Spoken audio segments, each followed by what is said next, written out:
தொடவே முடியலையே. ஆனா சாப்பிடாம இருக்கவும் முடியாது. எனக்காக இல்லைனாலும் எனக்குள்ள இருக்கிற அந்த உசுருக்காக நான் சாப்பிட்டதே ஆகணும். வேற வழி இல்லை.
என்ன ஆனந்தி, ஏதாவது வேலை செஞ்சுக்கிட்டே இருப்பியா?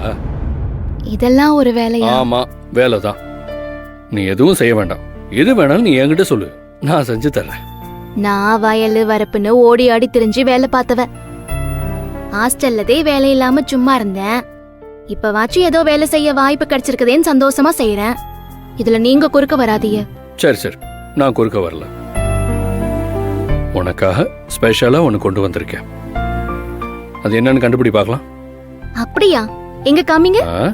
காட்டிட்டா அப்புறம் நீ கண்டுபிடிச்சிட மாட்டியா? நீயா கண்டுபிடிக்கணும்.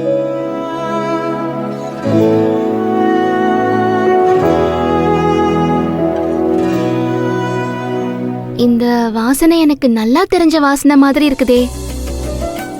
ஏதோ யோசனையில டக்குன்னு பேரு வர மாட்டேங்குது. ரொம்ப பழக்கப்பட்ட வாசனை. ஓ, நீ அப்படி வரியா? சரி, அப்ப நான் வெளியே கொண்டு போய் வச்சிடுறேன். நீ கண்டுபிடிச்சதுக்கு அப்புறம் எடுத்துட்டு வரேன். கண்டுபிடிச்சிட்டேன். மருதாணி. மருதாணி தானே? எஸ், மருதாணியே தான்.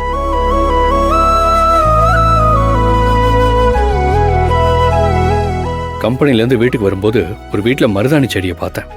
உனக்கு ரொம்ப பிடிக்குமேனு அவங்கள்ட்ட கேட்டு பறிச்சுட்டு வந்தேன். யாழினி தான் அரைச்சு கொடுத்தா. சரி, உன் கையை காட்டு, நானே வச்சு விடுறேன்.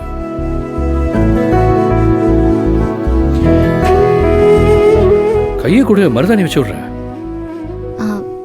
இல்ல, வேண்டாம். ஏன் ஏன் வேண்டாம்? அந்த அம்மா கிட்ட நான் கெஞ்சி கூத்தாடி வாங்கிட்டு வந்திருக்கேன், வேண்டான்னு சொல்ற. நீ கை காட்டு. ஐயோ இல்ல, வேணாங்க. உன் கையில மருதாணி எவ்வளவு அழகா இருக்கும் தெரியுமா? நீ கை காட்ட. இல்லங்க, வேணாம். ஏன் வேண்டான்னு சொல்ற? சொல்லு. அது வந்து நீ இழுக்கிறத பார்த்தா ஏதோ பொய் தான் சொல்ல போறேன்னு தெரியுது.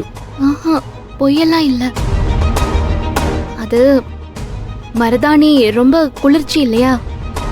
திடீர்னு வச்சா சூட்டை கிளப்பி விட்டுரும், தலைவலி வந்துடும்.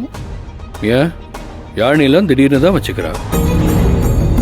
நீ எத்தனை தடவை வச்சிருக்க, அப்புறம் என்ன? இல்லங்க, வேண்டாம், சொன்னா கேளுங்க. இந்த பாரு, உன் வேலையில என்ன குறுக்க வரக்கூடாதுன்னு சொல்லியிருக்கல, அதே மாதிரி உனக்கு மருதாணி வச்சு விடுறது ஏன் வேலை. அதுல நீ குறுக்க வரக்கூடாது. டீல்னா டீல் தான். கொடு. எங்க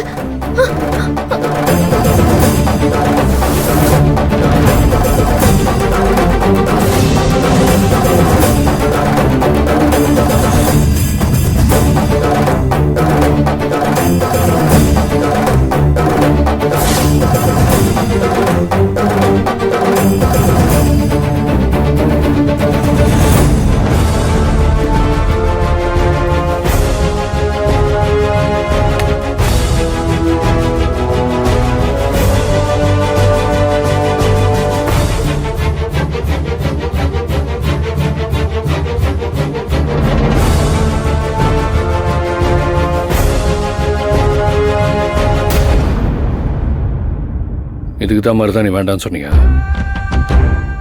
இதான் குளிர்ச்சியா? உன் கை எப்படி இப்படி ஆச்சு? எனக்கு அது தெரிஞ்சாகணும்.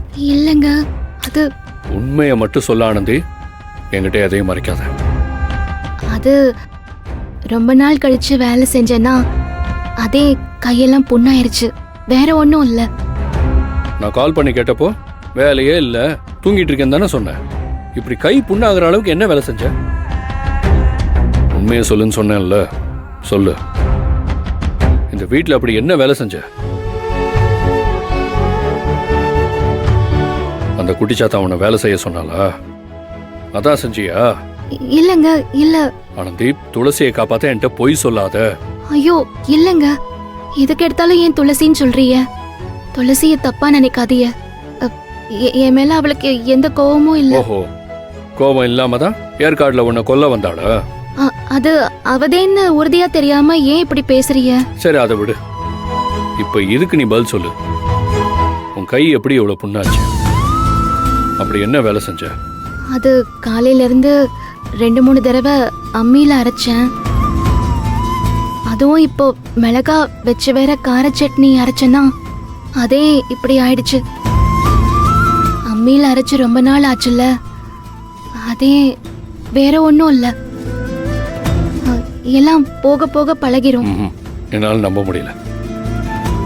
ஆனா என்ன ஆனாலும் நீ உண்மையை சொல்ல மாட்டேன்னு மட்டும் எனக்கு புரியுது.